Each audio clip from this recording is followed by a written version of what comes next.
Assalamualaikum warahmatullahi wabarakatuh. Alhamdulillah, alhamdulillahirabbil alamin, wa bihi nasta'inu ala umuri dunya waddin. Wassalatu wassalam ala sayyidina Rasulillah Muhammad sallallahu alaihi wasallam.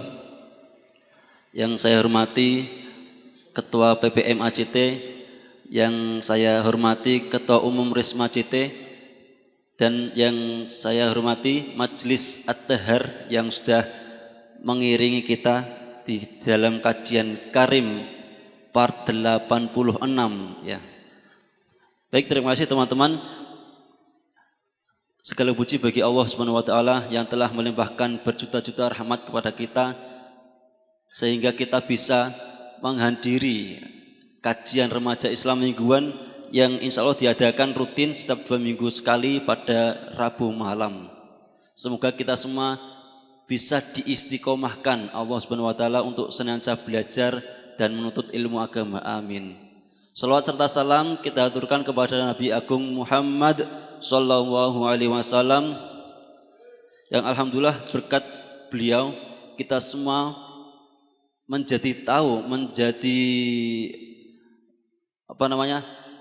mendapatkan cahaya untuk bisa memperdalam agama Islam itu sendiri. Allahumma sholli ala sayyidina Muhammad. Sedikit pengantar diri saya. Di zaman dulu sebelum zaman Rasulullah Muhammad SAW ada cerita kaum Sodom. Kaum Sodom ketika itu merupakan kaumnya Nabi Lut alaihissalam.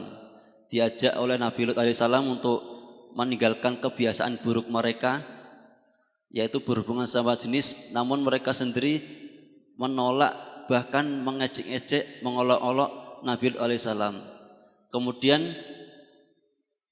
kaum Sodom diberi azab langsung oleh Allah Subhanahu wa taala, langsung dibinasakan. Nah, itu salah satu cerita umat-umat sebelum Nabi Muhammad SAW ketika berbuat maksiat langsung dikasih azab oleh Allah Subhanahu wa taala. Namun khusus umat Nabi Muhammad, ketika kita berbuat maksiat, kita tidak langsung diberi azab oleh Allah, tapi kita ditunggu dulu untuk bertaubat. Nah, itu salah satu kekhususan menjadi umat Nabi Muhammad SAW. Untuk pada malam hari ini di kajian Karim part 86 ini kita akan bahas kekhususan umat Nabi Muhammad SAW yang lain bersama alhamdulillah guru kita Habib Abdurrahman bin Farid Al-Mutahhar dari Semarang yang sudah rawuh. Untuk itu tidak lama-lama langsung saja kepada beliau kami aturkan. Allahumma sholli ala sayyidina Muhammad. Bismillah, alhamdulillah, wassalatu wassalamu ala rasulillah sayyidina Muhammad bin Abdullah wa ala alihi wa sahbihi wa man walah. Rabbi shrah li sadri wa yassir li amri wa hlul 'uqdatam min lisani yafqahu qawli wa saddid lisani wahdi qalbi bi jahin nabi wa alin nabi, amma ba'd. Alhamdulillah, segala puji bagi Allah Subhanahu wa taala yang telah memberikan kita nikmat yang agung, yang telah menjadikan kita sebagai umat yang terbaik, umat Nabi Muhammad sallallahu alaihi wa ala alihi wasallam. Bi akramir rusli kunna akramal umami. Karena sebab kita memiliki nabi, panutan kita adalah nabi yang paling mulia, maka kita menjadi umat yang paling mulia. Kita ini jadi mulia bukan gara-gara amal kita, bukan gara-gara keadaan kita, tapi kita menjadi mulia karena sebab disandingkan dengan Nabi Muhammad SAW. Segala sesuatu yang kalau disandingkan dengan nama Nabi Muhammad pasti mulia. Ashabun Nabi, sahabatnya Nabi, kenapa kok mulia? Karena disandingkan dengan nama Nabi Muhammad. Ahlu baitin Nabi, keluarganya Nabi, kenapa kok mulia?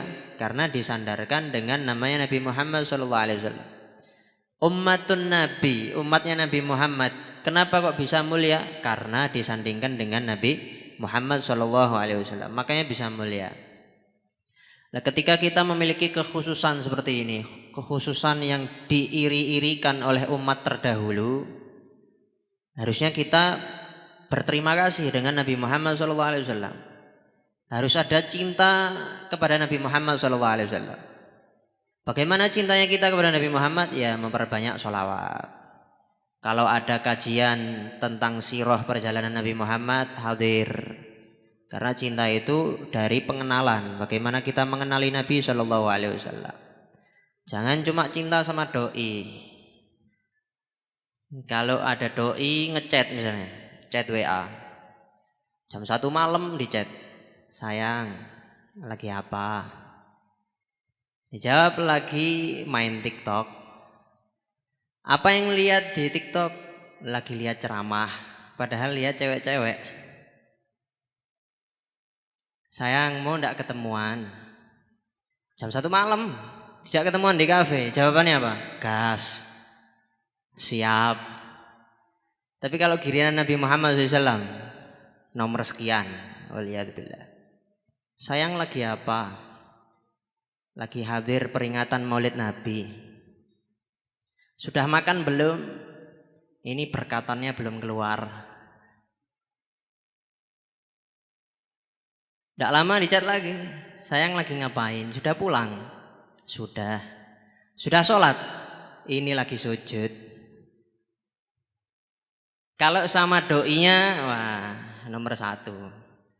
Tapi kalau sama Nabi Muhammad SAW, sekian, nomor sekian Nabi Muhammad SAW. Jangan.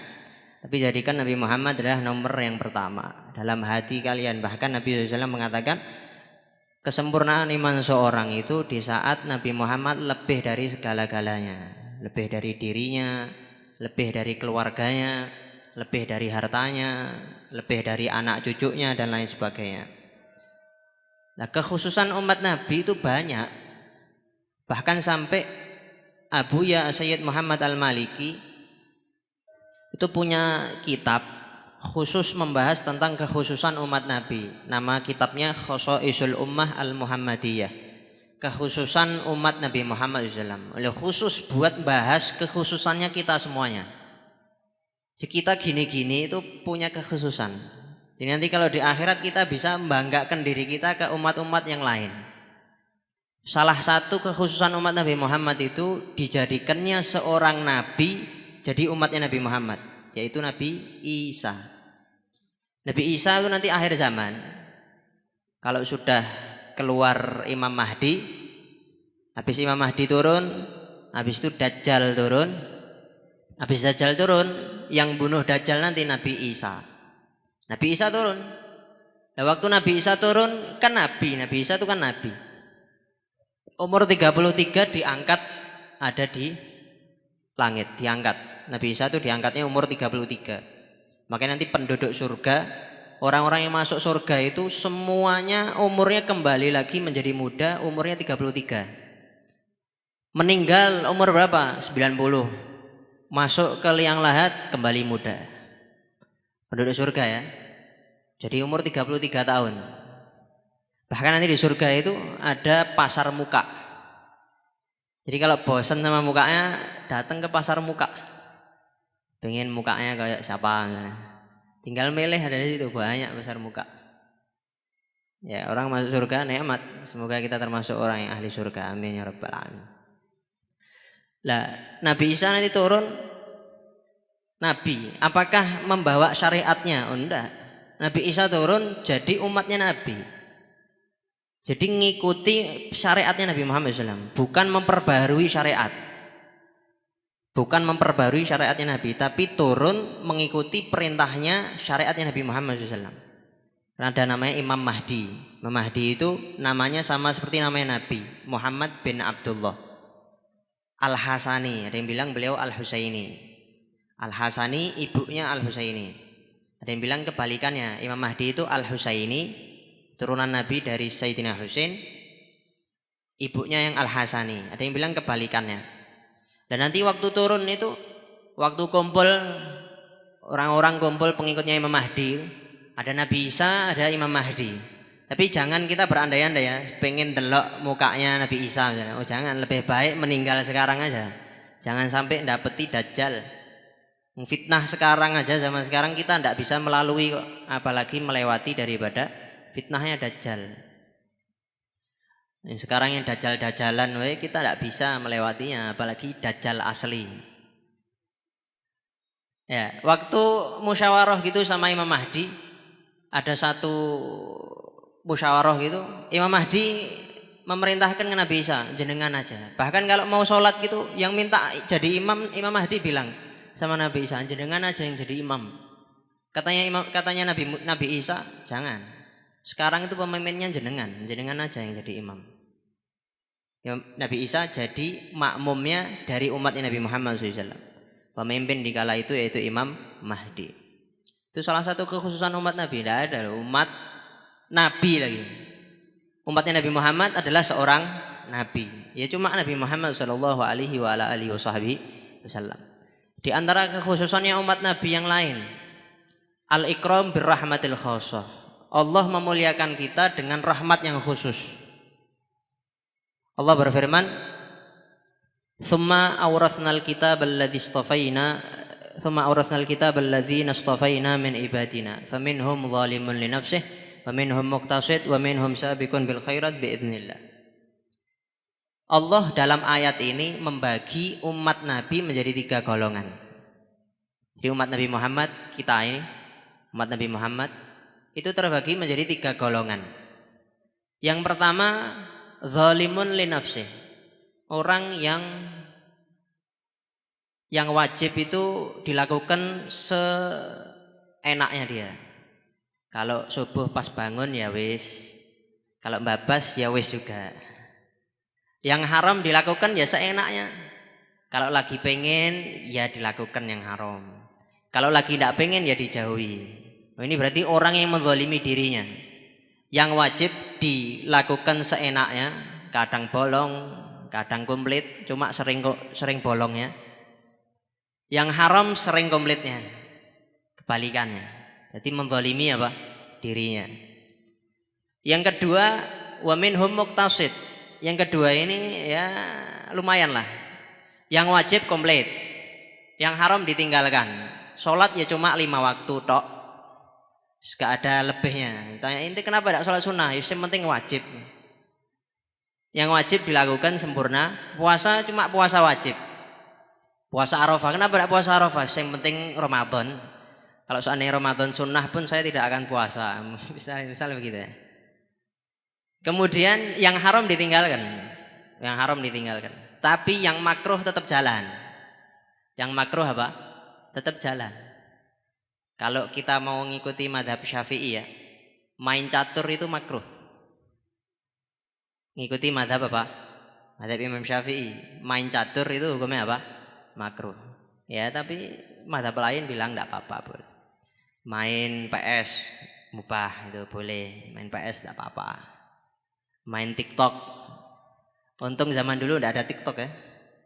Kalau ada ya mungkin ada hukum baru. Lah yang ketiga, sabiqun bil khairat.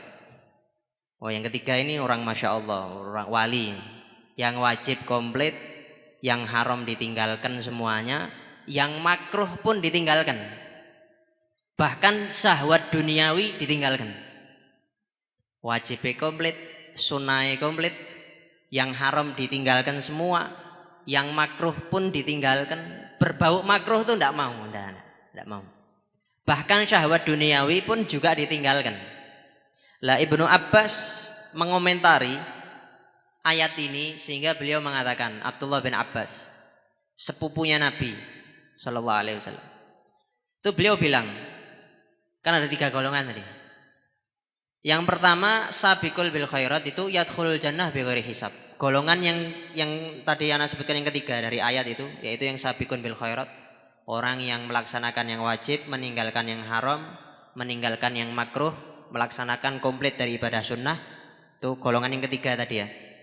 Itu masuk surga tanpa hisab. Di orang yang komplit sholatnya, sholat wajibnya komplit. Kemudian ibadah sunnahnya komplit. Kemudian yang makruh ditinggalkan, yang haram ditinggalkan. Bahkan syahwat duniawi pun juga ditinggalkan. Oh ini masuk surga tanpa hisab. Cuma masalahnya apa kita mau meninggalkan syahwat duniawi ya? Ya HP dijual. Atau kalau pakai HP tidak ada aplikasi TikTok, wal Instagram wa ala alihi wa sahbihi. Cuma pakai WA atau kembali di zaman dulu pakai HP telet-telet itu. Cuma SMS telepon. Kalau mau golongan yang ketiga tadi masuk surga tanpa hisab. Tapi ini keistimewaan umat Nabi. Ada lagi golongan tadi yang kedua yang lumayan muqtasid kalau bahasa Al-Qur'annya. Muqtasid. Kalau muqtasid itu yadkhulul jannah birahmatillah. Kata Ibnu Abbas, golongan yang kedua tadi yang lumayan, yang melaksanakan yang wajib, meninggalkan yang haram, wis iku tok. Yang sunnah ya pengennya gimana, pengen melaksanakan sunnah ya melaksanakan. Yang makruh pun juga lagi pengen misalnya dipakai. Yang penting pokoknya yang haram ditinggalkan, yang wajib dilakukan wis. Katanya beliau, ini masuk surga dengan rahmatnya Allah. Jadi kita nanti kalau di akhirat nggak bisa kita ngandalkan amalnya kita. Amalnya kita sehari itu berapa sih buat ibadah? 24 jam itu berapa? Paling kalau digabung sholat subuh 2 rakaat mentok 2 menit. Paling sak kunutnya 2 menit setengah. Kunutnya setengah menit. Itu kalau beneran, kalau apal. Kalau apa? Kalau apal. Tidak ada orang sholat 10 menit, apa ada? Tidak ada. Lah, apalagi subuh 10 menit ngantuk, 10 menit kesuwen, sujud tidur, kelamaan sholatnya. Lah itu masuk surga dengan rahmatnya Allah. Dan yang pertama, golongan pertama tadi yang gak benar tadi, zalimun li nafsi, orang yang menzalimi dirinya, yadkhulul jannah bi syafaati Muhammad SAW. Bisa masuk surga dengan syafaatnya Nabi. Lah orang yang sudah zalim sama dirinya sendiri, orang yang maksiat tadi itu melaksanakan yang wajib seenaknya, bangun subuh jam 8 bareng sama sholat duha tiap hari gitu. Habis hari itu kayak gitu, ya Allah tobat ya Allah. Besok gitu lagi, sengaja masang alarmnya jam 9 biar bangun jam 9. Kemudian melakukan yang haram ya seenaknya, lagi pengen nyoba dilakukan yang haram. Waliyadzubillah. Bisa masuk surga tapi tergantung syafaatnya Nabi. Iya kalau dapat syafaat. Nah, kalau pas di sana dibuat lupa piye? Loh saya umat Nabi, saya umat jenengan. Tapi Nabi dibuat lupa sama Allah. Kalau kamu ini umatnya Nabi, lah hati-hati. Jangan ngandalkan kok ini kekhususan umat Nabi Muhammad. Kita pasti masuk surga dengan syafaatnya Nabi. Nanti di situ tuh ada yang dibuat lupa sama Allah. Sudah tidak pernah sholawatan, maksiatnya lancar. Tidak ada yang bisa mengenalkan dia kepada Nabi SAW. Nah, kalau orang yang suka sholawat itu kan ada pengenalan lah. Nabi ngelihat, oh ini umatku ini karena suka sholawat. Jadi disyafaati gampang. Termasuk khususan Nabi tadi itu, syafaati li ahlil kabairi min ummati. Syafaatku khusus untuk pendosa, bukan dosa kecil, dosa besar dari umatku. Lah bayangkan yang dosa besar dapat syafaatnya Nabi, apalagi yang dosa kecil. Orang yang pezina misalnya, sudah tidak usah ditampakkan, tobat selesai, insya Allah dapat syafaatnya Nabi SAW. Orang yang suka minum-minuman keras, dosa besar, mau tobat selesai, tidak usah ditampak-tampakkan, bikin status saya semalam habis minum, sekarang saya sudah taubat. Loh, sudah ditampakkan, sudah ditutupi sama Allah, kenapa kamu tampakkan? Kemudian nanti dapat syafaat dari Nabi Shallallahu Alaihi Wasallam. Itu orang yang dapat dosa besar, dapat syafaat Nabi. Lah apalagi yang dosanya cuma dosa kecil. Tapi jangan pernah meremehkan dosa ya. Wah ini cuma dosa kecil. Lah bisa jadi murkanya Allah dari situ. Jadi sekecil apapun dosa yang kamu lihat jangan kamu remehkan. Bisa jadi murkanya Allah dari situ. Yang aslinya dosa kecil jadi besar gara-gara murkanya Allah. Dan jangan pernah meremehkan ibadah. Kamu anggap itu remeh. Bisa jadi ridhonya Allah dari situ. Cuma remeh misalnya apa? Jangan kayak misalnya minggirkan apa? Raf'ul adza, menghilangkan apa? Kotoran atau kerikil yang ada di jalanan misalnya. Ini kalau kena orang kan bahaya, dipinggirkan. Nah itu bisa jadi ridhonya Allah dari situ. Mungkin kan hal remeh. Nah, tapi bisa jadi ridhonya Allah ada di situ. Maka jangan pernah meremehkan ibadah sekecil apapun, itu jangan diremehkan. Dan dosa sekecil apapun yang kamu lihat itu dianggap remeh, jangan. Karena tidak ada dosa kecil. Kalau orang yang ahli tasawuf, tidak ada dosa kecil. Kenapa? Karena yang kamu durhakai adalah zat yang maha besar. Karena hakikatnya orang maksiat itu sama siapa? Sama Allah. Allah itu zat yang maha besar. Berarti kalau orang yang benar-benar punya tasawuf tadi, orang ahli tasawuf mengatakan tidak ada dosa kecil, itu tidak ada, semuanya dosa besar. Ghibah, ya, gosip, itu semuanya dosa besar. Kenapa kok dosa besar, tidak ada dosa kecil? Karena sekarang yang kamu lakukan itu kamu mendurhakai zat yang maha besar. Berarti dosanya dosa besar. Itu katanya apa? Ulama ahli tasawuf. Nah, kemudian termasuk kekhususan Nabi, ini yang nikmat. Ini yang nikmat adalah raf'ul isr. Raf'ul isr. Diangkatnya isron. Isron ini yang kita baca ayatnya kalau kita baca rotib. Rabbana wala tahmilna apa?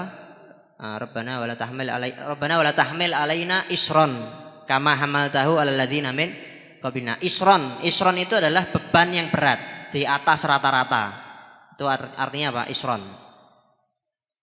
Tak rentet lah dari ayatnya yang kita baca. La yukallifullahu nafsan illa wus'aha. Allah tidak memaksa hambanya melebihi dari kemampuannya. Mampunya kayak gitu. Ittaqullaha mastata'tum. Takwalah kepada Allah semampu kalian. Allah tidak mengatakan sujudo sampai endasmu benjut. Tidak. Semampu kalian. Tinggalkan yang haram semampu kalian. Lakukan yang wajib semampu kalian. Lakukan yang sunnah semampu kalian. Tidak dikasih beban yang begitu berat. La yukallifullahu nafsan illa wus'aha laha ma kasabat wa 'alaiha maktasabat. Apa yang dilakukan dari kebaikan dapat ganjaran, dan apa yang dilakukan dari keburukan, dari kejelekan, dari maksiat, ya juga dapat dosa. Bahkan ini kekhususan Nabi lagi. Nabi sendiri yang bersabda. Nabi bersabda begini, man hamma bihasanatin falam ya'malha katabahallahu indahu hasanah kamilah. Orang yang pengen berbuat baik tapi tidak kesampaian untuk dilakukan, cuma pengen tok. Aku pengen hadir kajian misalnya, hadir madros misalnya di pondok. Saya pengen hadir madros, cuma tidak kesampaian, tidak ada yang nganter karena kan di negara Kongkong jauh. Ini tidak kesampaian, tidak ada yang nganter. Pengen kebaikan tapi tidak disampaikan. Apa balasannya? Dapat satu kebaikan gara-gara niatnya baik. Loh, niat baik itu ya dapat ganjaran, tapi jangan niat tok ya. Kemudian yang penting niat tok dapat satu ganjaran. Orang yang cerdas itu ketika dapat, misal ginilah, ketika kamu saya tawari ada 10.000 ada 100.000, milih mana?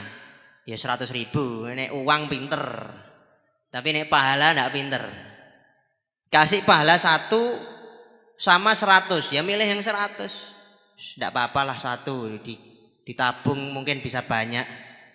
Tapi kalau orang cerdas ya nabungnya yang 100. Nah, setelahnya Nabi mengatakan waman hamma biha fa'amilaha katabahallahu indahu asyra hasanat ila sab'imi'ati dhifin.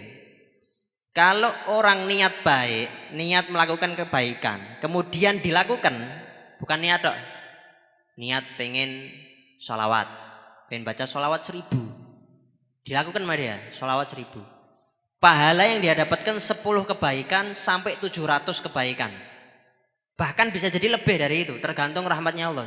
Minimal 700. Lah bayangkan, itu didapat kayak gitu gara-gara apa? Niatnya baik dan melakukan yang baik. Nah itu sudah jelas ya. Berikutnya Nabi mengatakan waman hamma bisayyi'atin falam ya'malha katabahallahu indahu hasanah kamilah. Wah, ini termasuk kekhususan umat Nabi. Orang kalau niatnya buruk, niat melakukan suatu hal yang buruk, niat mau maksiat, ngelihat apa misalnya, pengen datang ke diskotik lah, penasaran misalnya, pengen maksiat, cuma pengen tok, tapi tidak dilakukan karena takut orang tuanya misalnya. Tapi niat pengen keburukan, pengen main pinjol. Misal ya, pengen main judi online, tapi tidak jadi karena takut bangkrut. Misalnya. Niat buruk, tapi tidak jadi. Katanya Nabi, tetap dapat kebaikan satu. Gara-gara tidak jadi niat baik, tidak jadi melakukan yang buruk. Niatnya buruk, tapi tidak jadi dilakukan, tetap dapat baiknya. Karena meninggalkan yang buruk. Kan dia sudah niat, mau niat yang baik, niat yang buruk, kemudian tidak jadi. Nah gara-gara tidak jadi ini dapat kebaikan. Satu. Waman hamma bisayyi'atin fa'amilaha katabahallahu indahu sayyi'ah kamilah. Orang yang niatnya buruk, niat melakukan hal yang buruk, niat maksiat dan dilakukan.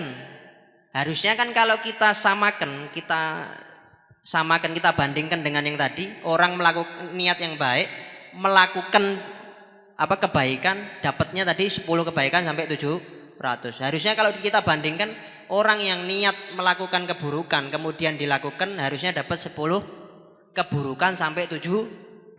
Ternyata enggak. Kekhususan umat Nabi Muhammad SAW, kalau niatnya dia niat yang buruk, kemudian dia lakukan, niat buruknya dia lakukan, dia cuma dapat dosa 1.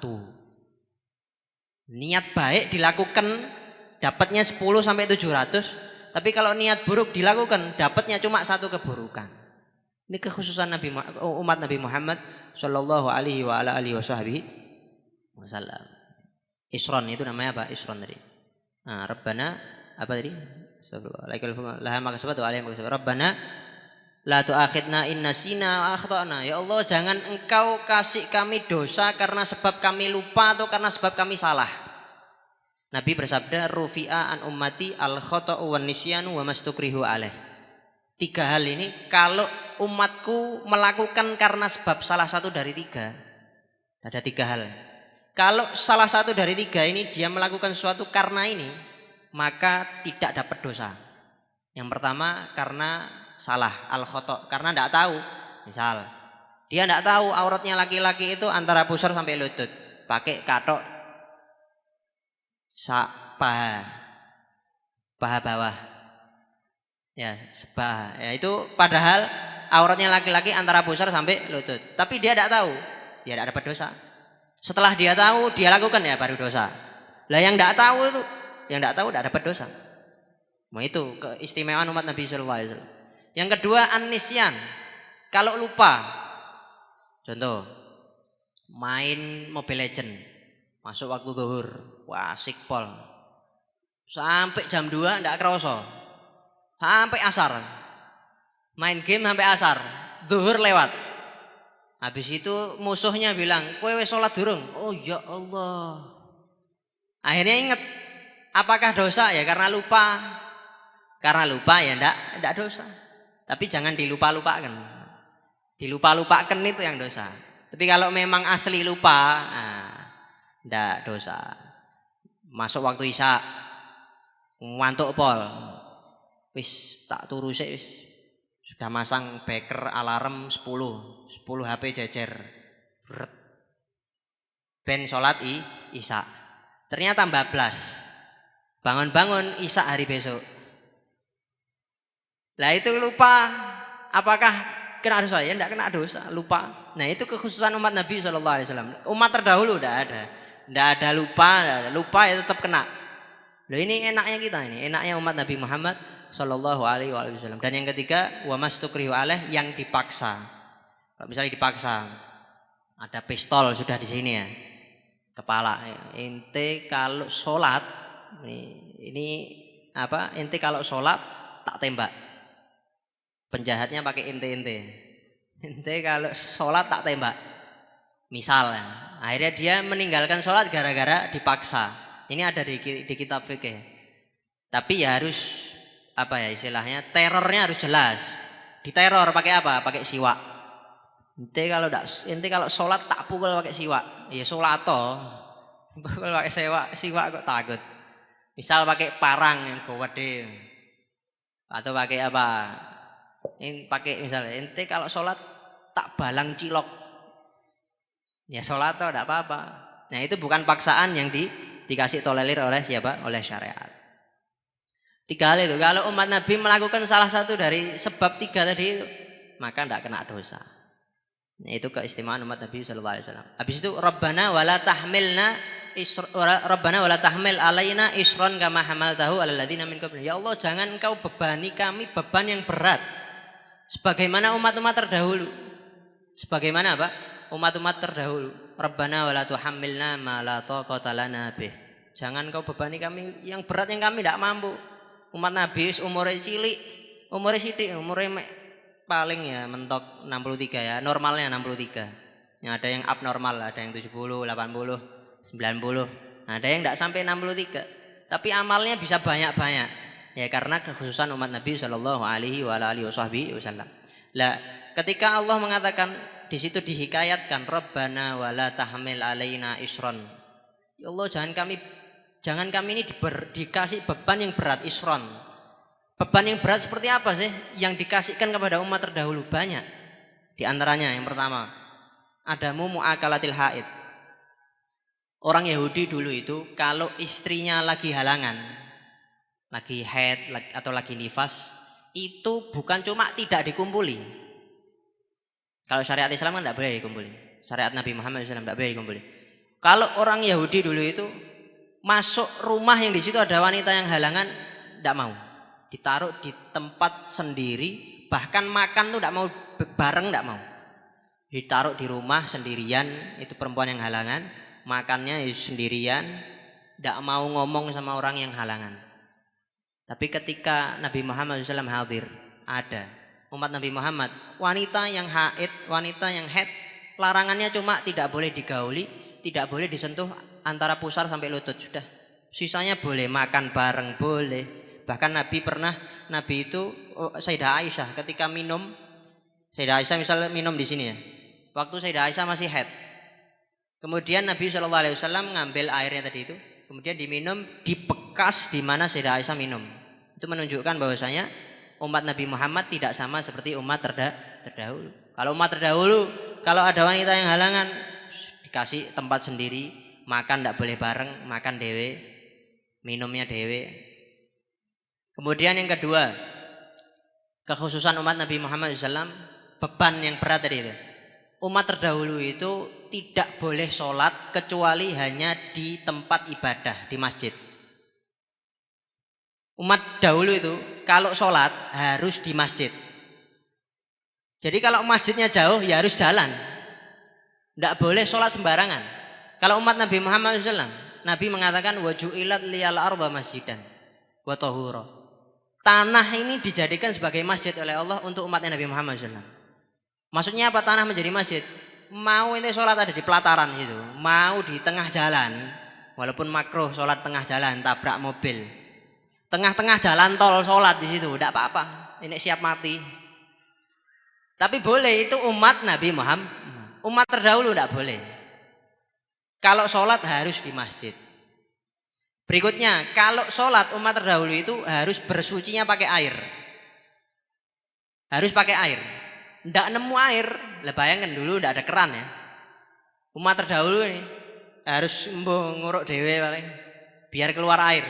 Kalau tidak ada air, ya tidak sholat. Kemudian nanti berapa hari ada air, dia wajib mengqodoi yang dia tinggalkan. Berat pol. Kita kodok satu sholat, males kok. Apalagi itu berhari-hari yang tidak ada air tadi itu wajib dikodoi. Tapi umatnya Nabi, air kalau tidak ada debu, sholat fakidu tohuren, sholatnya orang yang tidak mendapati 2 alat bersuci. Tidak ada air, cari debu banyak, templekno di mana, di dinding banyak debu, tinggal templekkan. Kalau umat terdahulu tidak ada, harus air. Tidak boleh pakai debu. Ya kalau misalnya tidak ada air, ya nanti itu sholatnya diqodoi. Lebih umat terdahulu apa ada sholat? Ada. Bedanya itu kalau umat Nabi Muhammad sholatnya kan 5 waktu. Sholat subuh 2 rakaat, sholat duhur, asar 4 rakaat, maghrib 3 rakaat, isya 4 rakaat. Kalau dikosor ya isyaknya 2 rakaat, duhur asarnya 2 rakaat, 2 rakaat, maghribnya 1,5, subuhnya 1 rakaat. Enggak, subuhnya cuma tetap 2, enggak ada kosor dalam subuh. Maghribnya juga tetap apa? 3. Umat terdahulu itu sholatnya pagi hari sama sama sore hari 2 rakaat. Lebih kok enak 2 rakaat tok. Ya yang lain enggak enak. Enaknya cuma 2 rakaat itu toh. Sholatnya cuma pagi sama sore. Ini Syekh Ramadan Al-Buti dalam kitabnya menjelaskan ini. Di ibadahnya itu apa ada sholat? Enggak ada. Dulu ya sholat, tapi sholatnya gitu 2 rakaat, cuma 2 rakaat. Lah umatnya Nabi Muhammad terkumpul, ruku ada, sujud ada dalam satu sholat. Dan ada bilangan-bilangannya, ada 4 rakaat, 3 rakaat. Kemudian kekhususan umat Nabi yang berikutnya, qat'u maudhi'in najasa. Umat terdahulu itu kalau kena najis di pakaiannya misal ini kena najis, dipotong. Jadi bajunya bedah kabeh. Bajunya compang-camping, kenapa? Bekas potongan najis semuanya. Jadi benar-benar menjaga, ojo sampai kena najis. Kalau kena najis dipotong, baru beli misalnya lebaran. Besoknya kena najis ya langsung bolong, dipotong. Tidak cukup kena air gitu toh. Tapi kalau umat Nabi Muhammad SAW kena najis langsung dibasuh pakai air. Bahkan sebagian riwayat diceritakan umat terdahulu itu kalau kena najisnya di tangan, ya tangannya dipotong. Tangannya apa? Dipotong. Beratnya pol. Makanya mereka ketika diceritakan tentang umatnya Nabi itu iri. Coba jadi umatnya Nabi. Maka kita bersyukur jadi umatnya Nabi SAW. Ini sampai kena najis loh dipotong. Kulitnya misalnya kena najis, ya kulitnya dipotong. Ketokan tulangnya. Saking beratnya tadi. Tapi kalau umat Nabi Muhammad gampang. Mau di masjid, mau di matanya kena najis, tidak perlu dicongkel. Pakai air dibasuh gitu aja. Cuma yang repot kalau HP-nya kena najis, dibasuh pakai air. Caranya gimana? Terus kalau kali ini piye beb? Gak ada ini ta? Gak ada pendapat atau apa?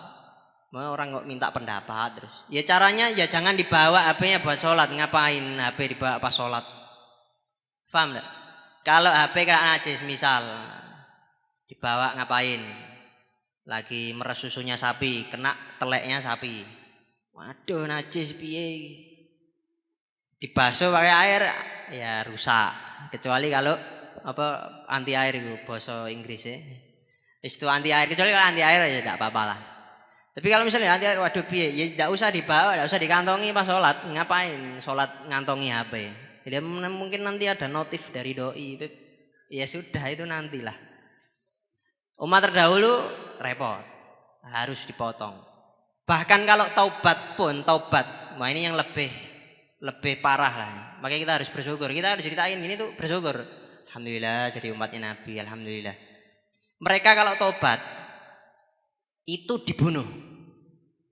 Allah berfirman ketika menceritakan Nabi Musa alaihissalam, umatnya Nabi Musa dulu itu menyembah anak lembu, anak sapi itu dijadikan sesembahan. Ya, orang-orang edan yang jadikan hewan sebagai apa? Sesembahan. Ini anak sapi dijadikan sesembahan.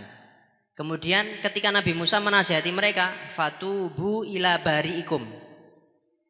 Tobatlah kalian kepada zat yang menciptakan kalian. Waqtulu anfusakum, kata Nabi Musa, dan bunuhlah diri kalian sendiri. Ulama ahli tafsir mengatakan maksudnya bukan bunuh diri. Jadi kalau mau tobat, walaupun ulama ahli tafsir ada 2 pendapat. Ada yang mengatakan bunuh diri. Ini mau tobat bunuh diri. Ada lagi pendapat yang mengatakan ulama ahli tafsir, kalau mau tobat, mereka-mereka itu yang habis nyembah anak lembu dari anak sapi, Bistian mau tobat, datang ke Nabi Musa, saya mau tobat, saya sudah mau menyembah zat yang maha kuasa yaitu Allah SWT. Bagaimana caranya? Orang-orang yang beriman membunuh orang ini. Nanti mau tobat ya, kamu siap dibunuh. Cara tobatnya harus dibunuh. Enak kita tobat, tinggal tobat, istighfar, tobat, meninggalkan yang sudah kita lakukan, selesai. Umat terdahulu, bahkan seandainya suka bohong, cara tobatnya lidahnya dipotong, matanya ngelihat aurat, ngelihat perempuan yang bukan mahramnya, dicongkel. Kalau mau tobat congkel. Lah kalau zaman sekarang kayak gitu, umat Nabi Muhammad SAW, siapapun yang lihat TikTok matanya sudah dicongkel semuanya. Gara-gara apa? Sukanya melihat daripada aurat. Kalau mencuri, tangannya dipotong. Berdusta, lisannya dipotong. Pokoknya dia maksiat apa itu? Kakinya menuju ke tempat maksiat, kakinya dipotong. Cara tobatnya kayak gitu. Bahkan mereka itu kalau maksiat itu langsung diumumkan. Yang umumkan siapa? Allah. Misal malam tadi umat terdahulu ya. Malam tadi habis ngelihat perempuan yang bukan mahramnya. Pagi hari di pintu rumahnya sudah tertulis Fulan bin Fulan habis maksiat semalam ngelihat perempuan yang bukan mahramnya. Kemudian cara tobatnya dicongkel matanya. Sudah tertulis semua. Jadi tinggal buka pintu, oh iki. Orang kelihatan semua, ini orang habis maksiat orang. Tapi umat Nabi Muhammad SAW, Nabi bersabda, kullu ummati mu'afan illal mujahirin. Semua umatku itu dimaafkan, kecuali satu ini. Satu ini angel, dimaafkannya angel. Siapa? Orang yang suka menampakkan dosanya. Nah, kadang di malam hari itu orang kalau sudah bermaksiat dari HP-nya, itu sama Allah ditutupi. Allah melihat, oh ini maksiat. Di pagi hari orang menganggap dia orang yang baik, padahal malamnya suka maksiat. Kita ini ditutupi sama Allah, ditutupi. Padahal Allah tahu kalau kita ini adalah orang yang ahli maksiat. Maka kata Nabi, semua umatku itu dimaafkan, kecuali yang suka menampakkan dosanya. Orang-orang yang suka menampakkan dosanya itu, padahal sudah ditutupi sama Allah. Pagi hari bikin status, masuk ke tempat maksiat. Harusnya itu kalau ngikuti ini Allah ya ditutupi sama Allah. Tinggal nanti kamu tobat sama Allah. Tapi enggak, bikin story, bikin status. Saya lagi ada di sini. Terang-terangan. Nabi sendiri mengatakan setiap umatku semuanya dimaafkan kecuali ini. Orang-orang yang suka menampakkan dosanya, bangga. Sama maksiat itu bangga. Waliyadzubillah min dzalik. Lah umat terdahulu itu kalau habis maksiat langsung ditulis. Lah umat Nabi Muhammad SAW enggak ada, enggak ditulis. Ditutupi malah sama Allah SWT. Orang yang memuliakan kamu padahal tahu kalau apa? Kalau kita ini adalah orang yang ahli maksiat. Waliyadzubillah min dzalik. Di antaranya lagi, ini yang enaknya. Ini yang ya kita bersyukur, wajib bersyukur. Umat terdahulu itu diharamkan beberapa makanan yang dihalalkan untuk kita. Di antaranya bebek. Saya ini paling suka bebek. Lah alhamdulillah saya ini umatnya Nabi sallallahu alaihi wasallam. Umat terdahulu itu setiap hewan yang punya kuku, bukan kuku yang tajam ya. Kalau kuku yang tajam haram. Hatta umat Nabi Muhammad ya tetap haram. Makan apa? Elang, elang kukunya panjang, haram. Pokoknya yang kukunya panjang, kukunya yang buat bukan kukunya panjang dok, kukunya yang buat menikam, yang buat apa? Menikam lawannya. Elang, apalagi? Atau yang bertaring. Kalau umat Nabi Muhammad ya, bertaring seperti apa? Apa namanya? Harimau, singa. Lah umat terdahulu pokoknya yang ada kukunya. Lah hewan apa yang tidak ada kukunya? Bebek tidak boleh, mereka tidak boleh makan bebek. Ayam tidak boleh, padahal ayam goreng, ayam kremes itu enak. Bebek goreng, ya Allah, bebek Lamongan itu, wah zen. Lah itu umat terdahulu tidak boleh. Bahkan hewan yang ada gajihnya, yang banyak gajihnya, tahu gajih? Bahasa Indonesia gajih. Lemak, astagfirullah, lemak. Gajih basa apa? Basa negara Kongkong. Gajih itu. Jadi kambing mereka haram, tidak boleh makan kambing. Ya kalau umatnya Nabi Muhammad SAW paling seneng kalau peringatan Maulid Nabi mbeleh 1000 wedhus. Oh, paling full itu. Dimanapun di situ ada perkataan yang enak pasti lebih ramai. Ya untungnya kita dijadikan sebagai apa? Umatnya Nabi Muhammad SAW. Masih banyak lagi umatnya Nabi Muhammad SAW, kekhususan umatnya Nabi Muhammad SAW. Lah intinya kita kalau diceritakan tentang kayak gini itu kekhususan umat Nabi ya kita harus bersyukur. Alhamdulillah. Bayangkan kalau kita hidup di zaman dulu, umat terdahulu, lidah sudah habis, mata sudah hilang kabeh, apalagi tangan sudah tidak punya, tangannya suka jahil. Bukan cuma mulut yang jahil, sekarang tangan ngetik sembarangan. Sekarang orang maksiat bukan cuma offline, online. Ya, bikin grup, nama grupnya Gosip Mania. Isinya mak menggosip. Ya sudah terang-terangan. Makanya jangan sampai jadi mujahirin tadi itu kata Nabi. Kalau berbuat maksiat ya sudahlah, pendem sendiri. Jangan terang-terangan. Jangan terang-terangan mengajak temennya. Kalau maksiat sudah sendiri, tapi ya tobat. Tapi ya Pak, tetap tobat. Tobatnya yang gampang. Katanya Allah SWT, wa may ya'mal su'an. Siapa orang, ini khusus umatnya Nabi ya. Siapa orang yang berbuat buruk, berbuat maksiat. Habis ngapal. Aw yadlim nafsa, atau habis zalim. Tsumma yastaghfirillah. Kemudian dia minta ampun sama Allah. Jadi kalau mau tobat itu bukan cuma istighfar ya. Melihat misal perempuan buka aurat, astagfirullahaladzim, matanya tapi masih melek, astagfirullahaladzim, astagfirullah. Itu berarti istighfar plus maksiat, kurang ajar. Harusnya istighfar habis itu merem, rampung, astagfirullahaladzim. Tapi jangan habis merem nyesel, wah iman nih. Lah kalau mau tobat ya benar-benar jangan cuma istighfar.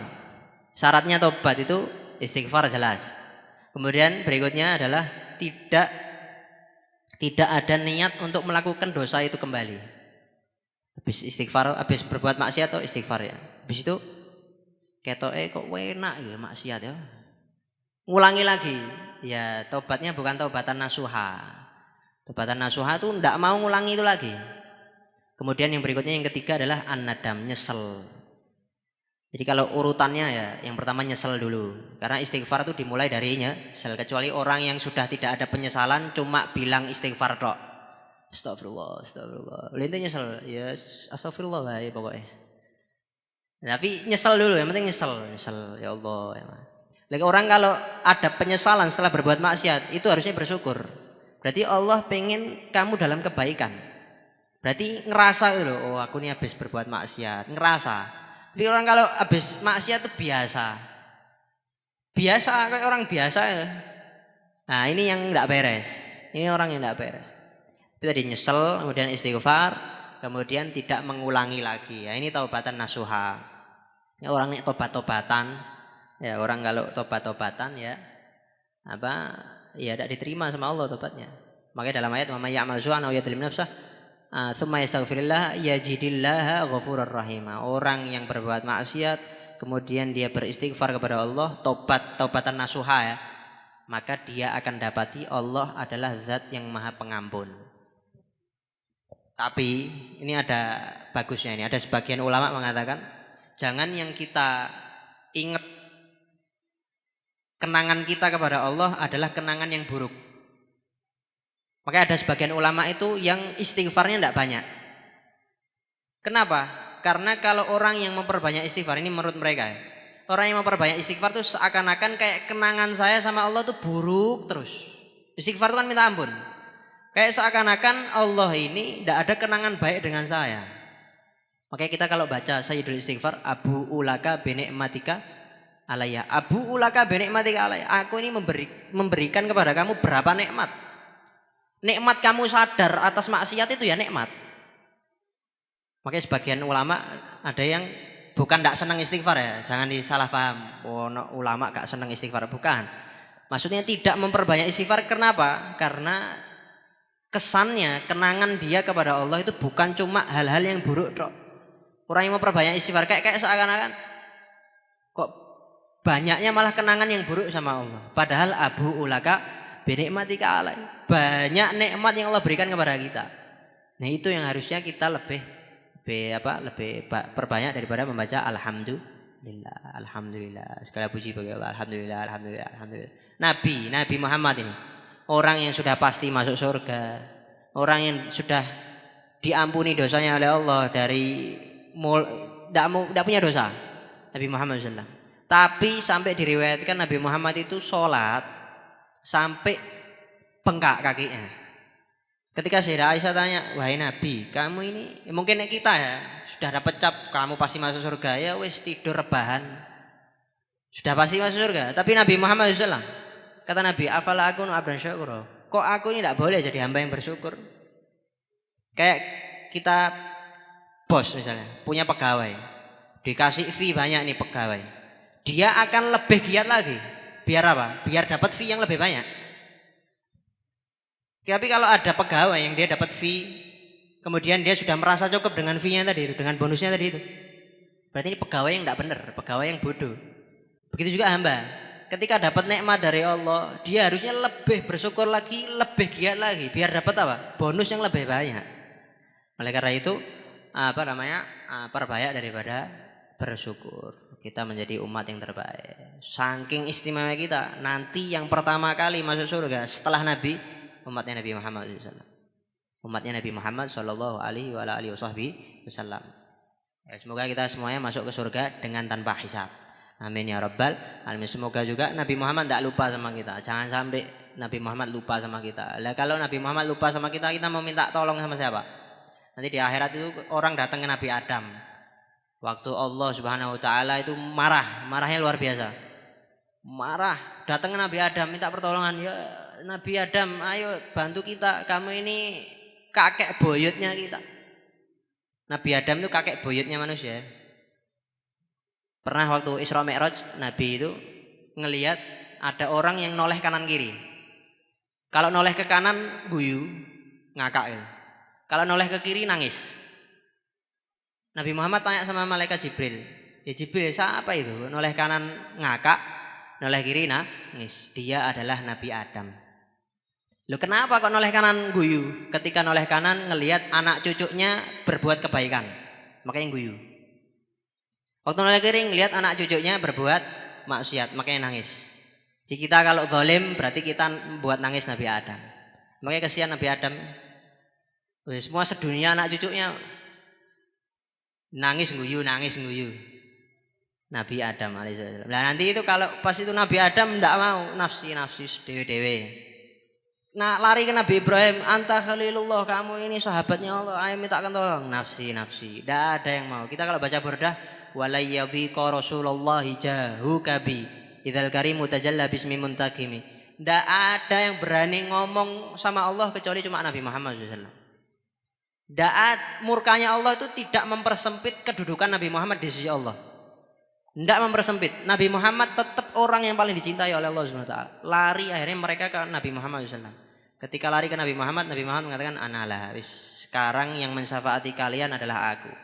Kemudian Nabi Muhammad datang ke Allah SWT, sujud di hadapan Allah SWT, minta untuk diberi wewenang syafaat. Akhirnya lari muter sampai Nabi Muhammad tuh masuk ke neraka loh. Umatnya yang sudah divonis masuk neraka sudah ke laundry lah. Sudah ke laundry itu dicetek sama Nabi, dipaus gitu ya. Habis itu ayo keluar, yang ngaku umatku keluar. Ini malaikat penjaga neraka domblong. Ya Nabi, tidak ada satupun dari umatmu yang mbok sisakan dari sini, semuanya kok dikeluarkan. Apa jawaban Nabi? Demi Allah, aku tidak ridho ada satupun dari umatku yang masuk ke neraka. Sallallahu alaihi wasallam. Semoga ini bisa menjadi bekal kita untuk bisa lebih mencintai Nabi Sallallahu Alaihi Wasallam, dan kita bisa lebih bersyukur lagi karena menjadi umatnya Nabi Muhammad Sallallahu Alaihi Wasallam. Wal'afu minkum. Allahumma salli wa sallim ala sayyidina Muhammad miftahi bab rahmatillah lama fil mila salatan wa salaman daiman bidawami mulkillah wa ala alihi wa sahbihi. Allahumma ja'al fi ta'atika farahi wa sururi wa fi mardatika jami'a umuri. Allahumma ya alim bihalati muttali ala sarairi wa niyati اقضي جميع حاجاتي واغفر ذنوبي وسيئاتي وتجاوز عن خطيئاتي وزلاتي وتقبل جميع حسناتي وسامحني فيما مضى وما ياتي فاكتبني في ديوان ساداتي واسلك بي سبيل نجاتي في حياتي ومماتي. اللهم إني طامع في عطاك راغب في رضاك مستسلم لقضاك فاكتبني من أولياك واسلك بي سبيل هداك والحقني بأشفياك. صلى الله على سيدنا محمد وعلى آله وصحبه وسلم بسر الفاتحة. Baik, terima kasih kepada teman-teman yang sudah menghadiri kajian Remaja Islam mingguan pada Rabu hari ini. Terima kasih kepada Majelis Ad-Dahar yang sudah mengiringi kita di kajian pada malam hari ini, dan juga terima kasih khususnya kepada Habib Abdul Rahman yang sudah memberikan penjelasan yang begitu istimewa pada tema hari ini, khususan menjadi umat Nabi Muhammad SAW. Semoga kita semua bisa menjadi istiqomah dalam menuntut ilmu dan semakin cinta kepada Nabi Agung Muhammad SAW. Demikian dari kami, terima kasih, mohon maaf. Wassalamualaikum warahmatullahi wabarakatuh.